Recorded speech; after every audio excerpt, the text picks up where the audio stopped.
All right, so the Smart Pro is a pretty large printer. It's very tall and quite deep, but not very wide, which is great. And it definitely looks quite special here sitting on the table. So let's start from the top. We got the spool holder and it clips on pretty simply, just like that. So we got it lined up about center of the printer, and this is where our filament detector is, and it plugs in right here on the side, and we have an arrow of the direction that the filament flows. So it's gonna go through here and then down into the extruder. And on the back side, the wire comes out here and then it goes down all the way to the bottom. So one of the main features up here is this light, and it's a pretty nice light bar, quite thin and looks really good. And we have an on and off switch here. And the only thing you have to remember about this is not to grab it by accident. If you do grab your printer by the top, as you would easily break this off. So I like how all of our channels are nice and smooth. Looks very clean. So flipping around to the back, we are tethered with this belt between the two elite screws. And these brackets here are plastic, but we do have bearings inside, which is nice. And then we have this metal bracket here that connects to the support rods that go to the bottom. So again, you can see where our wires run through the channels on the back, all the way down. And this is where they all plug in. So our lead screws go through these brackets. Everything's metal. We've got brass bushing. Same thing on this side, except here we have this bracket that holds our wire that goes to the hot end, and then it goes down around into the base. This is where we connected our X-axis motor and end stop switch. And looking at the back of the hot end, this is our strain relief bracket there, the wheels, and our adjustable wheel here on the bottom. And you guys can see underneath here our nozzle there, which does look like it's stainless steel. Our heat block, it is insulated with the silicone sock. And this is our parts cooling fan here that blows underneath. So going down from there, we got our dual Z-axis motors, our Y-axis rails, the belt, the Y-axis end stop switch, and this is the motor. Going to the very bottom,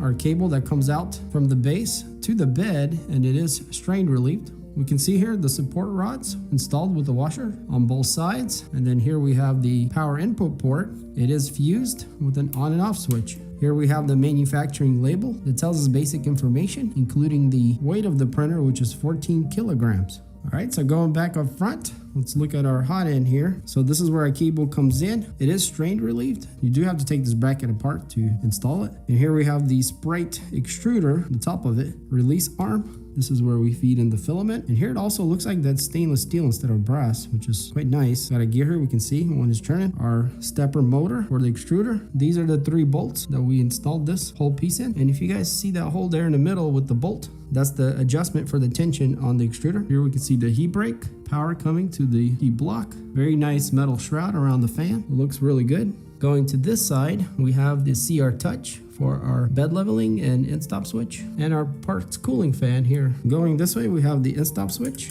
for the X. Everything is covered up so you can't see, but you can take this cover off if you want to see your belt on the pulley. And same thing on this side, it's all covered up. And this is where we adjust the X-axis belt. Going down to our bed, we have a pretty large PEI steel sheet that's magnetic and it is flexible. And I really love this material as it works great. And we have a tab here that we can pull it up.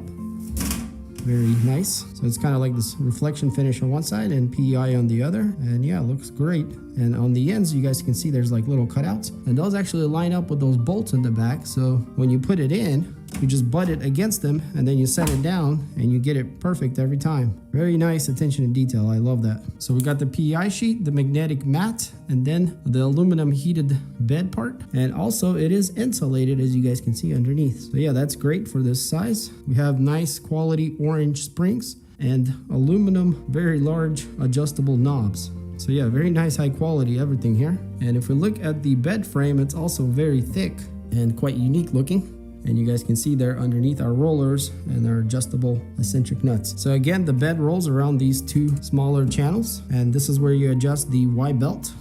Here we have a bunch of stickers, warnings, certifications, and a QR code, Wi-Fi compatible, so you should be able to control it remotely. Going to the front, we got this nice large touchscreen display. Let's go ahead and pull the protector off, and it's orientated in this horizontal position, and I like how it integrates here on the side. And beside that, we have the full-size SD card slot and this is where you can bring in the files to the printer. And going more this way, we have our storage, which is awesome because it's quite large. And not only that, it's actually organized with all of the parts that came with the printer. So if you wanted more room, you can just take the foam out and just throw everything in and you'll fit a lot more in there. But yeah, very cool. Love this little storage here. And by the way, it is magnetic. There's a piece of magnet there in the back that magnetizes to the end that locks it in. So yeah, a lot of nice little details. Also, I love the angular design. And not to mention how low the profile is, considering how large this printer is. And we can see our little rubber foot there. There's 4 of them on each corner. And if we go to the side of the screen, we can see here we have what appears to be a USB Type-C port, a USB port that appears to be compatible with a camera, our Ethernet port, and then our smart power on button. And that's pretty much it for this side. Yeah, this printer is quite nice and just feels very premium. It kind of feels like if someone really tried to design something and they kind of took their time, this what would come out, because everything is pretty thought through, it seems like, on this machine, including a lot of metal parts, just high quality pieces, and it just feels really premium. So for the next part, let's go ahead and plug it in, power it on, preheat everything, home it, and level the bed. All right, so I got the printer plugged in the back. Let's go ahead and hit the power switch. And nothing happens because we have another switch we need to hit here on the side, if you guys remember. So I'm going to go ahead and hit that. Okay, you got to hold it for a second and it all comes on. There's a lot of clicking and we can see the display here. Wow, there it goes. And our light came on from the top, which is quite bright and on the warmer side. So we're going to look at the display here in a second. Let's go ahead and click on ready and we'll home the X and Y. There goes the X and the Y. And by the way, the printer is very quiet. Now we'll do the Z. So it's going to use the CR Touch here to probe.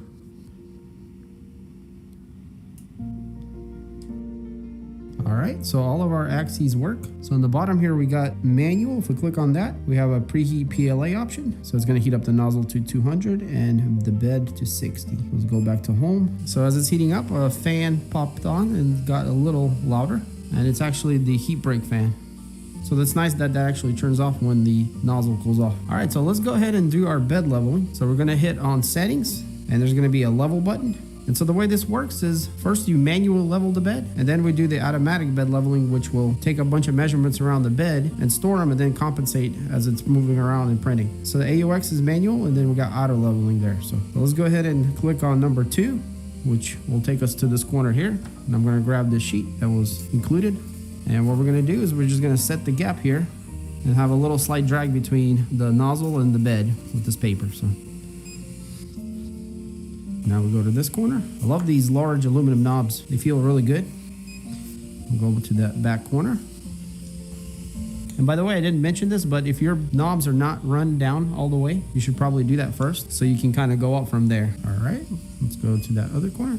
So because this bed is quite large, as we change one corner, the others kind of change. So we have to go around at least 3 times. But normally 3 is more than enough, as the CR Touch will compensate everything else. And honestly, this thing is leveling out really nice. Okay, so we're now too tight here. All right. And also you do want to be preheated on the bed. And I go ahead and preheat the nozzle too. So yeah, we're doing really good here. This is our 3rd pass and it's feeling pretty much perfect. Yep. Very, very slight adjustment. Yep. All right, well, let's go to the center now by clicking on 1 and we'll see how that looks. And it's a little bit less drag here. And what we can do is use this Z-axis offset to go up and down. So it's already negative 2.51 and we can kind of go down from there a little bit.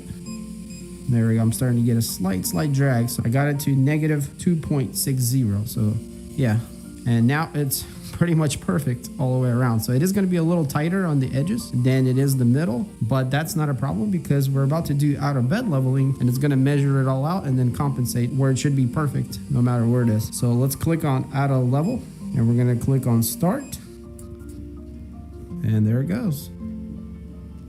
All right, so it's doing 5 across and it's double tapping, and so it's going to be 5 times 5, which is 25 points.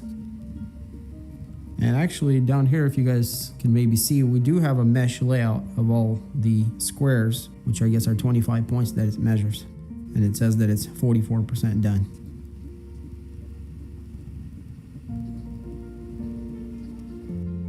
And that completes the whole process of leveling the bed.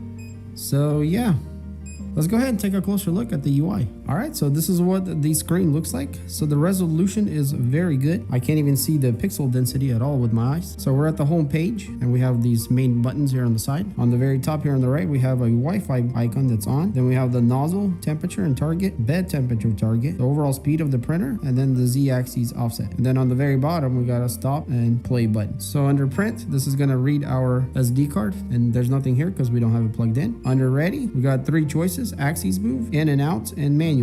So under axis move, we can home the printer and move the axes individually and the amount here on top. On in and out, this is going to be our extruder control, and you can also control your nozzle temperature here. And in manual, we can adjust our nozzle temperature, bed temperature, preheat PLA, preheat ABS, cooling, which is going to cool everything down, and fan control. So it turns on the fan here. So, and these will preheat, and the nozzle temperature and bed, you just click on it and enter what you want. So pretty straightforward. Let's go to settings. So here we have PLA settings, so you can set the temperature you want it to preheat at. And also for ABS, this is where we clicked on level and leveled our bed manually, and then out of bed leveling, Z-axis offset. Then we have our light on and off, and that's coming from the top down. We also have power off here and language, and these are all the languages you can choose from. Advanced setting, we got restore network, restore all, movement, temp PIDs, Wi-Fi is on, run out sensor is on, so you can, turn that on and off. Also the Wi-Fi on and off. And about, we have everything about the printer. So yeah, pretty intuitive here and a very nice display. So if we click the off button, it's going to ask us to shut it down. So you can shut it down like this. And this is great because this can be software used to turn it off. So we're not going to do that right now. Click on no, and we'll go back to home. So let's go ahead and preheat PLA. And we'll go ahead and put our filament in, and I'm going to use my own roll. So let's snip the end of the filament on an angle, and it'll sit right on the spool holder. And I love the spool holder as it has its own bearing. And then we're going to go through the filament detector, which, by the way, I don't know if you guys can see maybe or not, but it does light up blue on the inside, and then down to the extruder. And so all we got to do is just push on the lever here and feed it down all the way. So you can push it down yourself, which is not hard at all, and it's going to purge out the bottom. Or you can click on in and out, and then we'll click on in, let's say 15 millimeters, and now it's going to purge it that much. So yeah, but it's easy enough just to push it down yourself. Grab these snippers. We got a pretty big blob under there now, and everything we purged.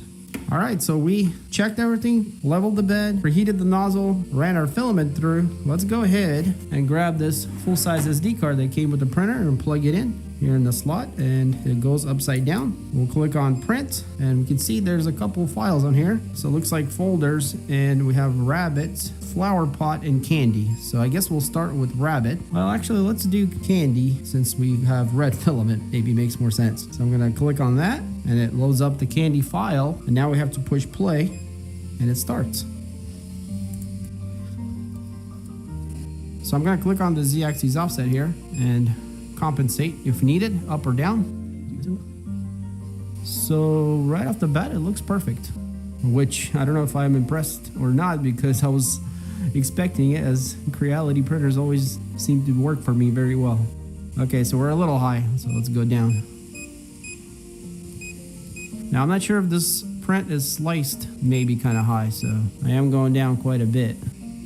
All right, so yeah, now I'm really happy. It looks perfect. It should be compensating a little bit, which I could feel the back motors here moving just ever so slightly. So I guess it's already pretty close. So yeah, very nice. So this is what we see while we're printing. We got the file name up there. The progress circle is at 1%, and it's been 3 minutes since we started. And here we have the same information that's always there. So when you're printing, you can't choose anything on this side. But if you click on any of these parameters here, it's gonna take you to another menu. So you can adjust your nozzle, bed temperature, print speed, fan control, the light on and off. We got auto off function here, which is off. So once it's done, it's gonna turn off the printer. We have this compensation.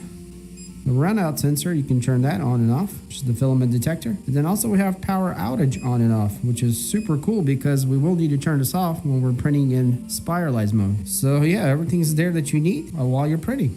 So I'm happy to report that the printer is on the quieter side, and most of the noise is just fan sounds, and it's more of a airflow sound and nothing obnoxious. So yeah, quite a pleasant sound. I'm gonna bring my mic in.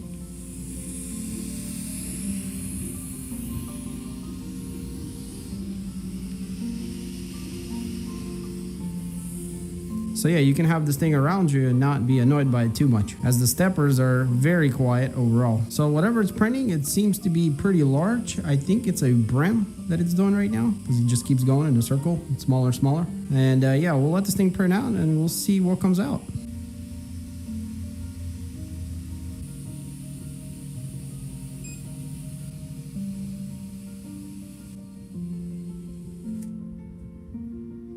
All right, so the candy file was actually a spiralized print. That's kind of like a bowl that you put candy in. Was not expecting that, but yeah, I guess we went straight to spiralized mode. And there was a little issue, but that's not the printer's fault, as the power recovery mode is on by default. And obviously that doesn't work well with spiralized mode. And so there were some pauses, and we're gonna see that in a second. But let's go ahead and test out how easy we can pull this thing off. So not hard at all, as I heard it kind of pop off already. So wow.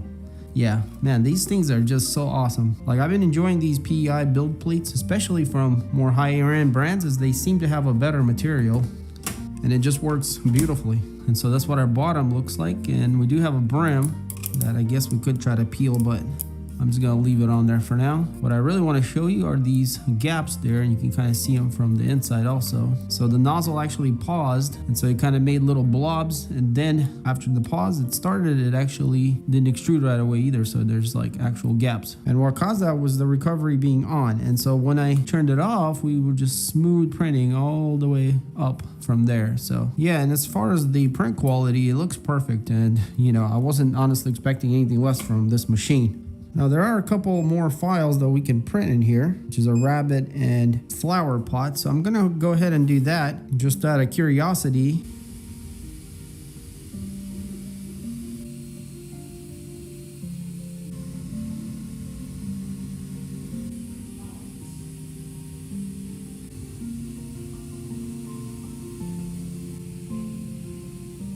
Alright, so we printed the other two prints, and yeah, one of them was this little rabbit, and the other this vase, which is also in spiralized mode. So let's check out the rabbit first. There is a brim on the bottom, should come off pretty easy, but yeah, usually brims help the print stick to the plate, but in this case it doesn't really need it. But I guess it's just for caution, they added it to make sure if you don't have your level perfect, it'll still all stick. So we get the little crinkle look underneath, and white's a little hard to see, but yeah, just as expected, the layers are sitting beautifully and everything looks very consistent and pretty smooth. We got a tiny bit of stringing, but very, very minor, and pretty much perfection here, guys, which again is expected. So here we have another vase. It's also on a brim, and it's still stuck on there. It's actually stuck pretty good.